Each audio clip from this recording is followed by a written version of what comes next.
Every snap is an interview. After the Snap. What a snap. Hey, keep your mouth shut, 50! I lead by example. With Blake and Reed Ferguson, discussing life in, out, and after football. To be able to leave walking away with a degree and a championship, it couldn't be any better. Yeah! Well, you can take this boy out the real south on but you can't take the real south out of my voice. And now here we go again, twist a little bit deeper because I got thick skin.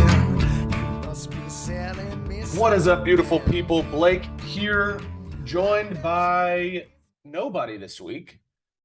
Reed has taken a couple of days of PTO, and this is their bye week. So let him kind of take a few days of vacation, whatever you want to call it, some rest and relaxation. And I'm flying solo dolo this week. So pumped to be here with you all. And we've got a super interview coming up later with Will Lutz that I'm pumped for. But first, I want to get into a little bit of a recap of this past week in mine and my brother's life. So this past week, week 6, the Minnesota Vikings came to town to play us, and it was a tough one. Not gonna lie, it was a battle the entire game, and it was mostly a defensive game. I believe the Vikings punted 10 times, and we had 7 punt opportunities. We ended up faking a punt, so we only ended up punting 6 times. But overall, I want to say just how proud I was of Skylar Thompson and the boys for the way that they approached this week. We have been riddled with injuries all year long. Seems like the whole world has been kind of against us in the last few weeks. And so the mindset coming into this week was strong, but the ball didn't bounce our way this week. And we're looking forward to Sunday Night Football in the prime time. Reed and I have talked at length about primetime matchups on the pod, but we are pumped about this primetime matchup against the Steelers on Sunday. Reed and the boys in Buffalo traveled down to Kansas City to take on the Chiefs for what seems like the 7th time in the last 3 years that they've played. I don't know how many it actually is. I think it's like 5, but it seems like they play every year in KC twice. But it came down to the final few plays. I didn't get to catch most of the game because it started right after ours. I was moving and shaking and seeing some friends after the game and going out to eat and all that kind of stuff. So I wasn't able to catch most of it. However, I did catch the very end of it with the game-sealing interception with 51 seconds left, where the Bills could just kneel it out and take all of the time off the clock. Congratulations to Reed and the boys.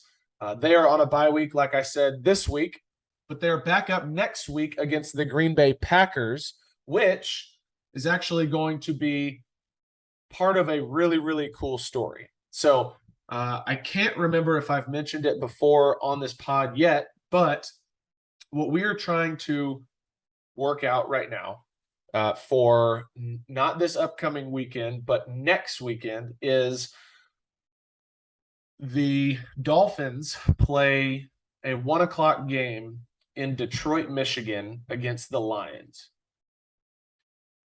Reed and the boys play Sunday Night Football next week against the Packers in Buffalo. So what we are trying to do is we are trying to get our parents from my game at 1:00 to Reed's game at 8:15 or whenever it starts in the same day. Now, that is a huge undertaking and a huge task with lots of organizational pieces. Shout out to Reed's and my agent, Bruce, for his help so far in all of the coordination of this trip. But that's our goal, for not this week, but next week. So we will be having it all documented, and we will make sure that you guys get to see and follow along with Big Kev and CC traveling from Detroit to Buffalo to catch both games in the same day. But that is our goal. We are going to do it. I think it's time for not only the clutch snap of the week, but to me, the clutch snap of the whole year. Congratulations to Matt Solansky of the University of Tennessee. Snapped the game-winning field goal snap for a 40-yard field goal to take down the Alabama Crimson Tide for the first time since 2006. I was 9 years old the last time Tennessee took down the Alabama Crimson Tide, and Reed was 12. So this is actually a rivalry that is huge for our family. My dad, Big Kev, is a huge Tennessee fan. We grew up Tennessee fans. My dad is from Knoxville. He grew up in the shadows of Neyland Stadium. He used to sell programs outside of the games, and my granddad would, I think my dad said that he used to set up the phone system in Neyland Stadium, and so my dad was just kind of running around Neyland Stadium as a kid. However, along comes my mom, and they meet at the University of Tennessee, and come to find out, her family is all Bama fans, all Bama grads, which, hilarious. Most Bama fans aren't Bama grads, but that's another story for another day. My dad meets my mom. They get married. All of a sudden, we've got a rivalry on our hands, folks. Tennessee, Alabama, it is what it is. So for the last 15 going on what was going to be 16 years, all we've heard from my mom's side of the family is how amazing the Crimson Tide are under Nick Saban. I got my shot at Nick Saban and the boys my senior year, and I was super pumped for Matt Solansky and the boys to get their shot at arguably the best dynasty in college football history. So congratulations to Matt Solansky. Made right on the Daniel Lincoln Mount Cody field goal from, gosh, I don't even know what year that was, but congratulations, Matt. You guys, I hope you guys smoked so many cigars after that game. I can tell you from experience, when we beat Alabama, that was one of the biggest games of my entire career so far. And I know that Matt won't forget that anytime soon. However, they've got more football to play. They've got Georgia still on their schedule, and they might see Alabama again in the SEC championship if they can beat Georgia and stay perfect throughout the rest of the season. So a lot ahead of the Tennessee Volunteers, but man, do they look strong. So congratulations. I think I've said that 4 times now, but big time clutch snap of the week, maybe the clutch snap of the year. All right, it's time to get into it. New Orleans Saints kicker Will Lutz coming up next. Will, what is up, brother? What's going on, man? It's good to see you. It's been a little while. Yeah, I appreciate you coming on. I know we were talking before. Reed, he just said, you aren't good enough for his time on the bye week. I don't know. Look, do you take that as a slap in the face? I'm going to not hold this one against him. Reed was the first guy I ever had a professional workout with, so I will not hold it against him. And I just got to be asked to come back on when he's back ready to roll. Yeah, just don't let it happen again, right? That's right. That's right. Well, man, I know you have had your fair share of adversity in the last, I guess, 365 days you were coming off of an injury that kept you out for the entirety of last season. I was pumped to see that you were back healthy and ready to rock and roll this year. Game-winning field goal in your first game back of the regular season. How does it feel to be back on the field with the boys? Man, it's awesome. Obviously, the start in that fashion in Atlanta against the hometown team made it pretty special. Last year made me realize you can't take any of this for granted. You never know when it's going to come to an end based off performance, health, really anything.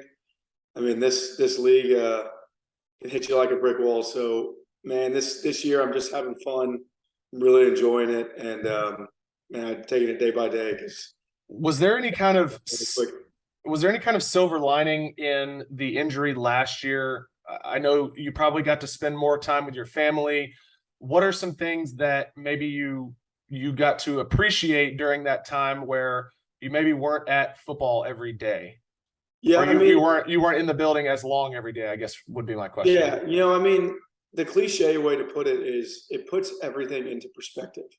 And that's kind of the way after, the first surgery and having to go back for another that I really looked at it. Like, obviously I was beating myself up during that, first little window when I didn't really understand what was going on. But man, it put everything in perspective. My wife was pregnant, so I really got to enjoy my time with her, kind of really embrace that period of our life. And, obviously I wish it never happened, but I learned so much about myself mentally and physically during those 11 months that, it's really hard to describe, and invaluable stuff. Yeah. I want to talk about, and I know you mentioned Atlanta being the hometown game on your schedule every year. Obviously, you played at Georgia State. What's it like being able to go back to Atlanta and play every season? Obviously, from Noonan, played at Georgia State right in downtown. What's it like being able to go back to Mercedes-Benz and play there on a regular basis? Man, it's special. Every year I get to have, my family comes to a lot of games. I'm very blessed that they travel to a lot of my games. But to have them in that stadium, to have them down the sideline for the team that, we grew up cheering for, going to games. I played in the old Georgia Dome at Georgia State. So my rookie year, I got to play there, which was really cool. But, and then to have the Saints rivalry with Atlanta on top of that makes that week so special to me and my family. And man, I look forward to every year. And I had a lot of buddies texting me after that game. That was no doubt. A little punch in the gut to a lot of my buddies. No doubt. I want to go back a minute and talk about kind of how you got your start, because I think as specialists, people get it twisted a lot of times. We sort of have to recruit ourselves to these big time universities. You don't get the kind of exposure that you would get from, being a top tier quarterback, top tier receiver. Did you go to kicking camps? Did you go to multiple different kicking camps? Were you sort of exclusive to one? I know there's this sort of mindset around being exclusive to one coach. Kind of tell me your story on kicking camps. Man, so in high school, I did not go to any camps. I worked with a guy named Cedric Oglesby periodically in Atlanta, one-on-one. And he's still out of Atlanta. He's a great coach. He played in the league for a few games.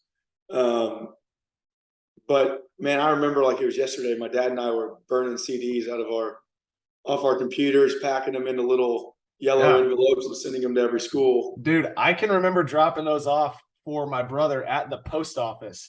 Have the little bubble mailers. Yes, dude. Yeah, and like how quickly that has changed, And like I remember copy and pasting every email across the country. And now that I know a lot of these coaches, none of them ever even look at those emails. It's like their assistant that fields all those messages and then watches all the tape and says, hey, here's the ones that are actually worth your time. Yeah, so it's kind of cool to say that we did like the old school recruiting, but it didn't work for me when it came to the actual college. It's funny. You say that about the kind of the old school mentality on recruiting, because so our assistant in Miami right now, Brendan Farrell, was at the University of Alabama when I took a visit there and went to their camp. And he said until he moved here, he still had the thank you note that I had written him after the camp. And Oh, that's so, awesome. yeah, and kind of small world. We ended up being in the same place here, and we're still rocking and rolling. But yeah, you kind of have to do that whole thing. Sorry, I didn't mean to interrupt. No, you're good. I just think it's really cool that like these days it's all on social media, everything, and Yeah, there we were burning CDs and taking them to the post office, and Yeah. somehow we made it. yeah. So you get to Georgia State, and I actually didn't know this about you. I read where you actually kicked and punted in Yeah. was it 2 years, your final 2 years? Yeah, so I kicked off my freshman year. I kicked off and did field goals my sophomore year, and then my third and fourth year, junior senior year, I did all three. And my senior year, I had double the stats at punting. I mean, I thought I was going to the league for punting. Really? 55% field goal kicker. Well, that was actually going to be my next question is when did you kind of have a feeling like I could play at the next level? I'm getting some scouting attention, because they kind of keep some of that under wraps, the scouting, the questions that they ask about you when they come to your school and stuff. But when did you realize like you were going to have a shot at this, punting or kicking? Yeah, I knew I was talented. I knew that, I had been around enough specialists. I was in tune enough. I'd watch other guys in pregame who were, top guys coming out, because we went to Georgia State, we would play these money games against the number one kicker coming out. And I was just like, man, if this is the number one guy, I feel like I've got to have a chance. Yeah. And, man, I put a lot of time into it. I thoroughly loved kicking in college. Like I would kick every day if I could. And I really fell in love with punting too. So I knew the talent was there. And to this day, I'm still like, how did these guys find me? Because I didn't have great statistics, but man, like I always say it, if you're talented, they'll find you. No question. And, statistics aside, somehow they found me. Well, and I feel like that you kind of landed on a good fit with sort of developing into a phenomenal, well-polished kicker. You ended up undrafted in Baltimore, and Baltimore is known for sort of their developmental process with Randy and the boys. They have signed and then ended up, I guess, sending to other teams some amazing talent throughout the years. You've got Orzik out in LA right now. Vedvik, I think. I don't know that he's on a practice squad right now. He's up in the Canadian League now, but okay, Canadian League. So, a little bit. So you've got multiple guys. What was that experience like being in Baltimore and then finally ending up in New Orleans? Yeah, the invaluable part about Baltimore is I went there, I had a couple other free agent offers. And I remember when I chose to go to Baltimore, my agent was like, why? What are you doing? What are you doing? They got the best kicker in the league, and you have other options. And man, I just had a gut feeling. Those guys up there, Harbaugh worked in special teams for I think like 9 or 10 years with the Eagles, a few teams before then. And then he had Jerry Rosberg, who had knowledge through the roof in the special teams game. And then obviously Randy Brown was one of the only specialists, specific coaches at the time. Right. Now other teams are obviously inheriting that, but there was so much experience around me there, and I knew how raw I was. I wasn't blind to that. So there was just something telling me to go there with all that experience in one room. And I look back on it now and I'm like, man, if I would have gone to one of these other teams, it doesn't matter how well I did, I probably would be at home.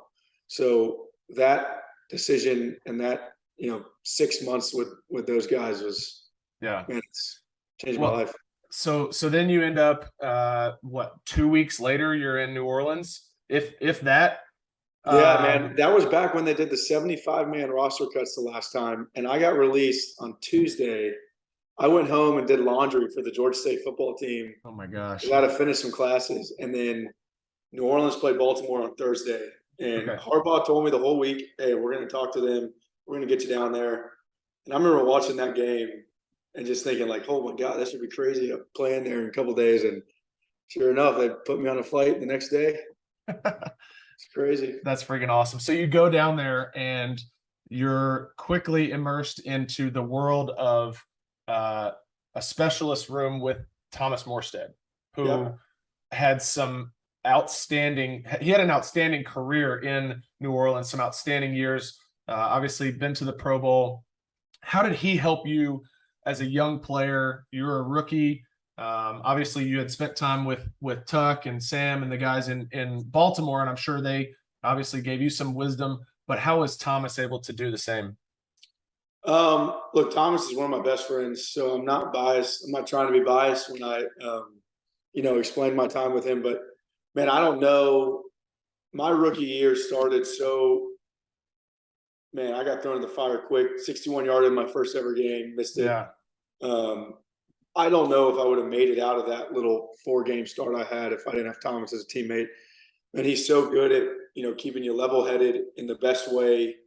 One thing I told him when we released him was one of his best attributes is he kept me down when everything was going the right way, but he lifted me up when things were going the wrong way.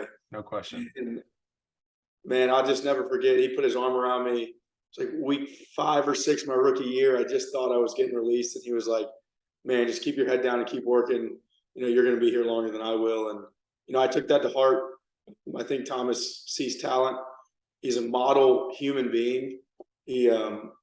I always say he's going to be the next mayor of New Orleans. So, Hey, I wouldn't put that past him. He loves that city more than anything I've ever seen. It is like Drew Brees, Thomas Morstead. So And funny. He's climbing up there too. Yeah. So funny Thomas Morstead story. So my first time meeting Thomas was after Greg McMahon, your old special teams coordinator, came to LSU in 2017, and McMahon sent us to Tulane over the summer, I think before the 2018 season, to meet up with Thomas Morstead. We kicked, snapped. It was me and the specialist, and then Thomas, and then his little youngsters were running around. Yeah. But so that was me meeting Thomas, and then the next time I saw Thomas, he was the guy at the front of the Mardi Gras parade, like tossing out T-shirts. That was the very next time I saw Thomas Morstead, and I think it just goes to show like how down to earth he is, to not be above hanging out with a bunch of college specialists who don't know any better, and they're just a bunch of wet behind the ear. But he means a ton to that city, and he walks around he walks around in Miami, people want to take pictures with him. I know for a fact that he walks around in New Orleans and everybody knows who he is because when he has his long locks, he's one of the most recognized no people. question. And he still did at the time. To give a shout out to his charity, it's called What You Give Will Grow. What he has done for this city and that charity is incredible. I mean, I remember one of the first things he ever told me. I didn't understand New Orleans. I thought it was, it's a small city. It's kind of it'd be kind of nasty, kind of smells kind of bad. dirty. Yeah. He told me, he said, if you accept this city will accept you. No question. And if you don't, you're not going to like it. Yeah. And that was 7 years ago, and my wife and I have been living here full time for 4 years now. So I've done that, and it's been, the best 7 years of my life. So yeah. And I think valuable. I think he's right. I dated a girl in college for 3 years that was from New Orleans. She was right off of Bonneville Boulevard. So I spent time in New Orleans, and I totally wholeheartedly agree with that statement, because the people of New Orleans are incredibly welcoming, but they're also incredibly protective. So if you embrace sort of that what makes it so awesome, if you embrace what makes it awesome, you'll be loved forever by those people, and you'll enjoy it. So I want to move on a little bit to your London trip that you guys just took. We went to London last year. It was one of the coolest experiences I've ever had. We ended up losing to Jacksonville on a game-winning field goal. I know you had a 60-yarder to tie the game. First of all, what was the London experience like? Did you enjoy it? The travel? Did you guys? When did y'all go out there? When did you guys? Did you guys do the when you went there? Did y'all do Thursday night or did y'all go for the whole week? No, so we went Thursday night, and so we left after practice on Thursday.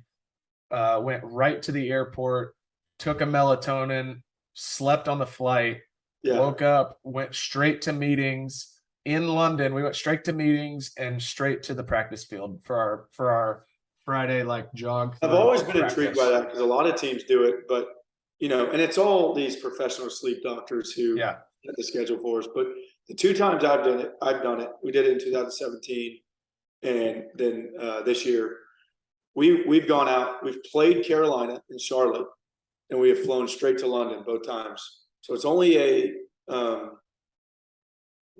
flight, I think. I can't remember. And same thing. We take melatonin. Everybody falls asleep on the plane. You guys drink those Som sleep drinks? Yeah, knocked me out. Gone. Those things are the best. And so my second year, I wasn't a huge fan of the trip. Felt like I was completely out of my routine. I hadn't had a great start to that season, so I was like, man, I just want to get in my routine and get the season going. But this time, I really I understood how to, going into it, how to handle the week, how to somewhat keep a routine over there. But I also understood enjoy it. It's so cool. We get to go play in a foreign country who doesn't really have the sport that we play. And so they love football over there. It's so cool. There's 32 different jerseys in the stands. Yes. But they are all in, and it's cool. We did Germany versus England Monday night. We landed Monday morning. Amazing. So we went to a Germany-England game Monday night in Wembley. Incredible. Oh, my gosh. And then I went to a Chelsea-Crystal Palace game on Saturday. My brother-in-law lives over there, so I watched a game with him. That's so awesome. This time I had so much more fun. The new stadium that the NFL and Tottenham did together is incredible. And obviously the fans over there are, they really embrace us every time we go over there. So I can't wait to do it again.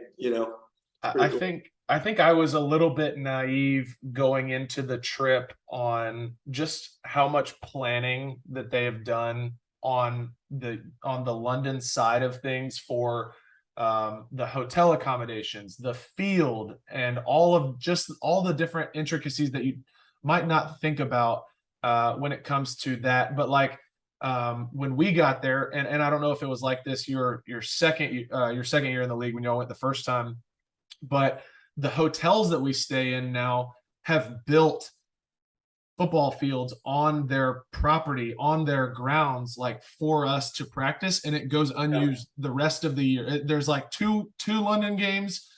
Those are the only 2 weeks that field is used for the entirety of the year, and then it just kind of sits there.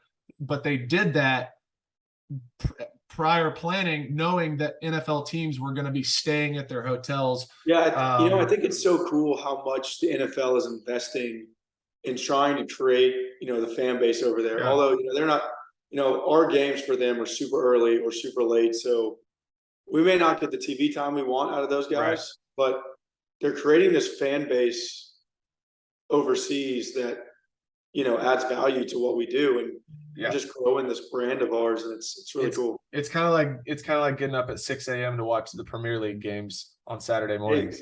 I do it. Me too. I do it too. Me too. So I wanted to ask, did you guys stay out in the countryside? Were you out in there's two. We stayed at Scion Park. Okay, so that wasn't where we stayed. The Grove. So we stayed at a place an hour and a half north.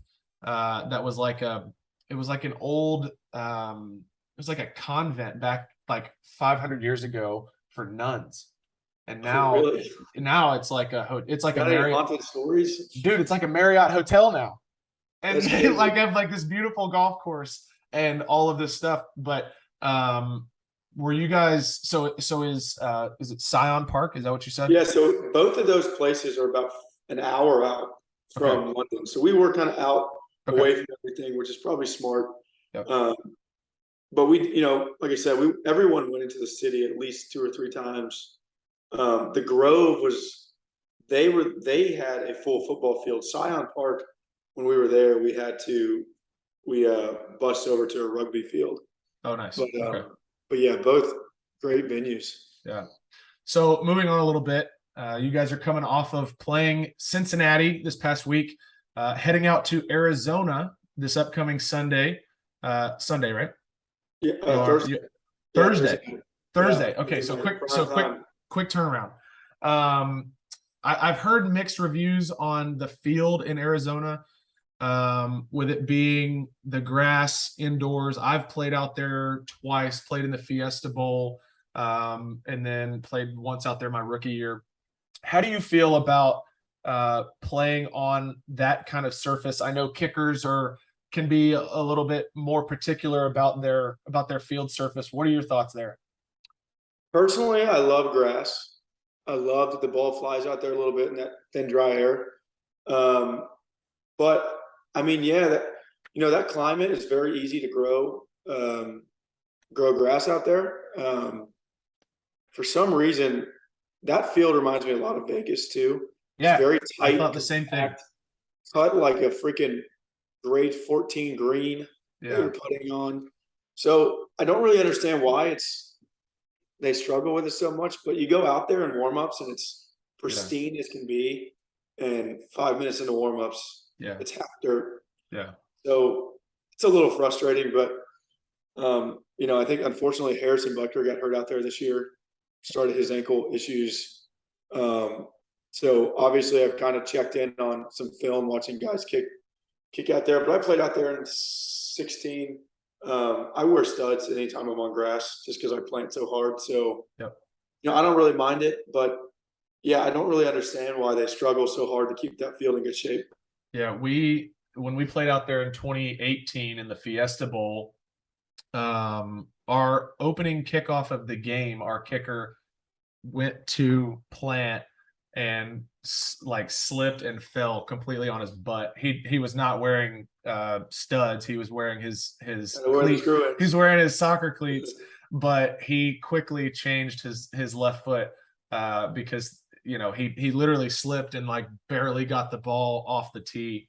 But it was, I mean, I feel like every time you play out there, it's kind of, you just have to be careful about the surface and especially for specialists. With all the injury studies these days, I'm so surprised they don't try to do something a little different, because that climate out there, I mean, the golf courses are incredible. How is the football field not? But you also can't put turf, because then guys are up in arms right now about turf, specifically at places like MetLife, where feels like there's injuries, knee injuries, and all kinds of stuff happening every week. But let's talk about that, because here's the problem I have. 6 weeks ago, everybody was complaining about Chicago's field being grass and tore up. They need to redo the grass, or why is it just not turf? And now all of a sudden, we want grass only.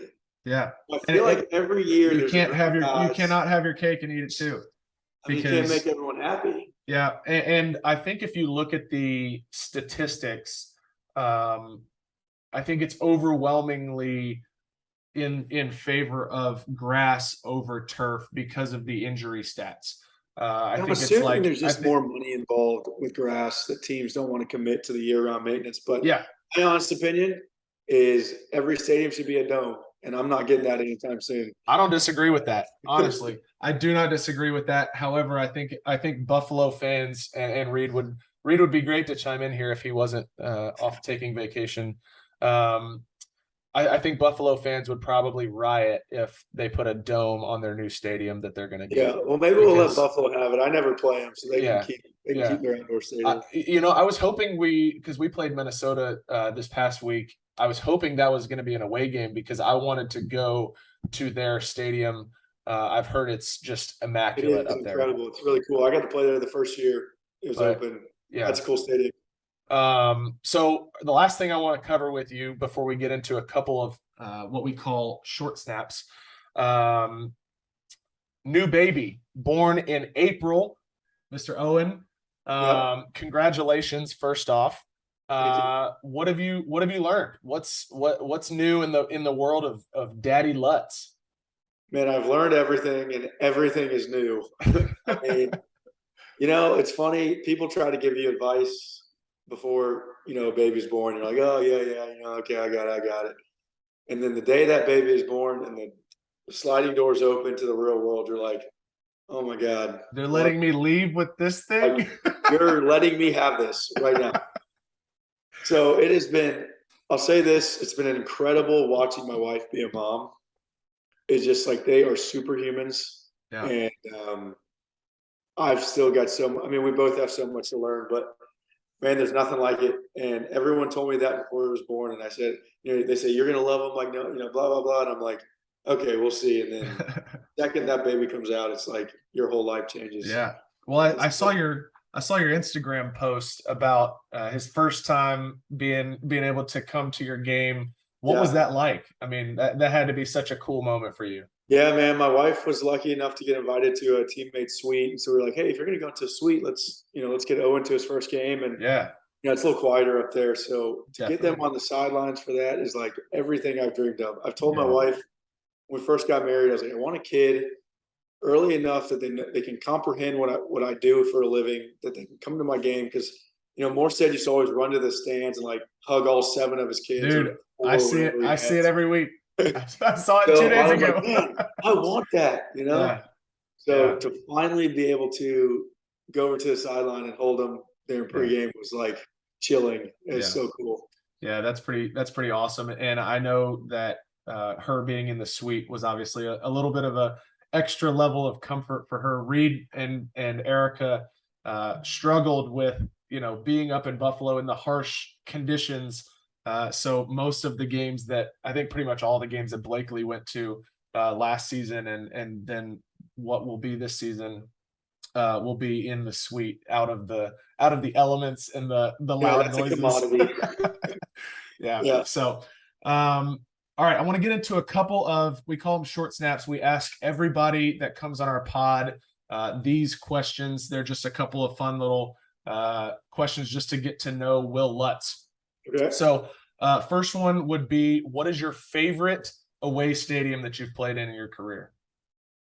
Oof, man, that's tough. You got the history with like Lambeau. It's so cool. Like walking into that stadium is, the history that's there is awesome. As far as like just the nicest, coolest stadium, we were the first team to play in the Vegas stadium. And it was during COVID, so there was no fans, but that stadium is like, it's like super, what do you call it? Like science. I don't know, but it's just like futuristic. That's the word. Yeah.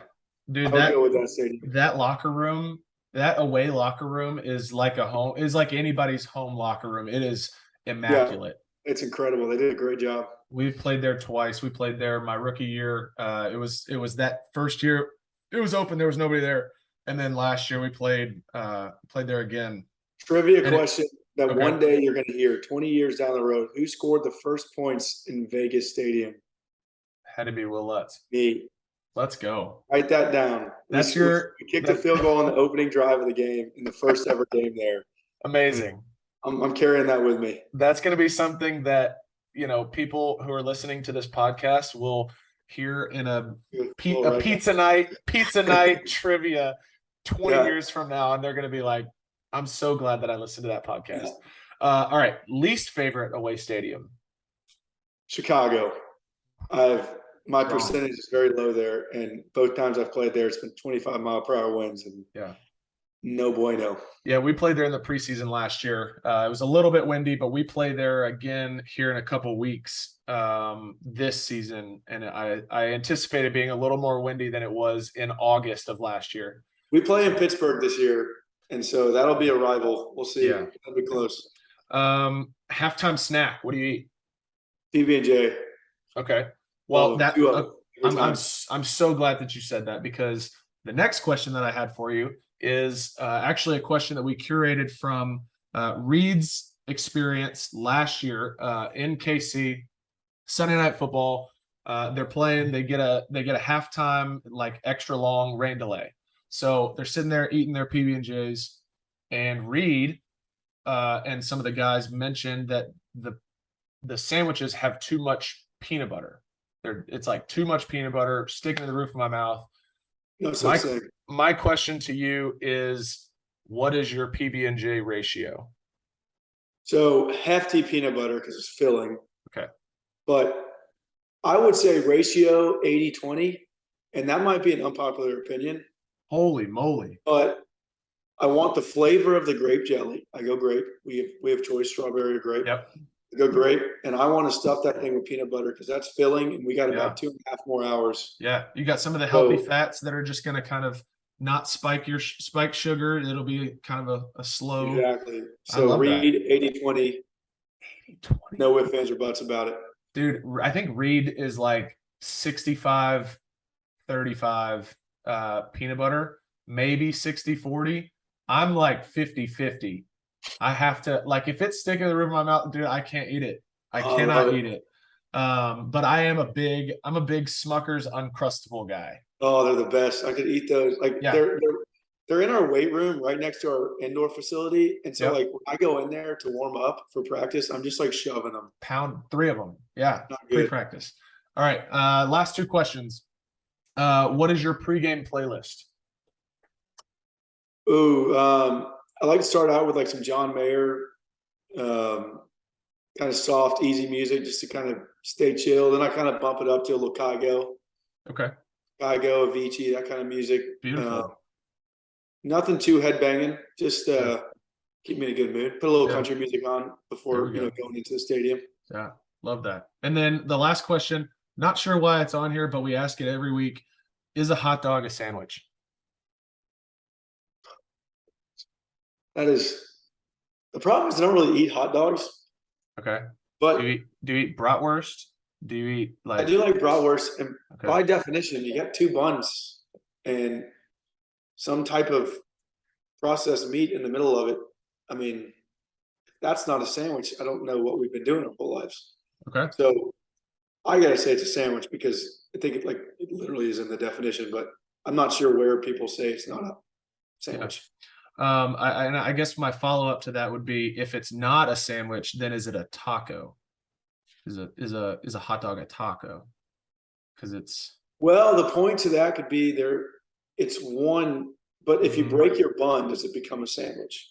See, but I don't. Do you break your bun? I don't know many people that break sometimes when you stuff it with a little too much stuff, the bun kind of tears at the bottom. Now it's a sandwich. That's when you know it's a really good hot dog. You've got it just loaded down. Onions, but if it doesn't break jalapenos. and it's the full U, yeah, it's a taco.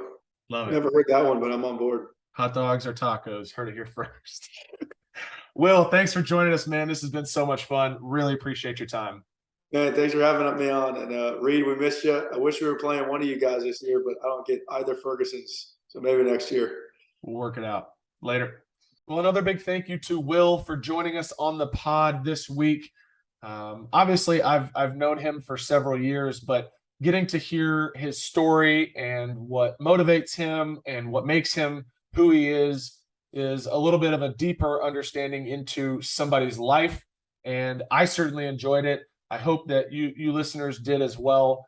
But that is a wrap on this week's episode of After the Snap. You'll have to check back next Friday to see who we have on next.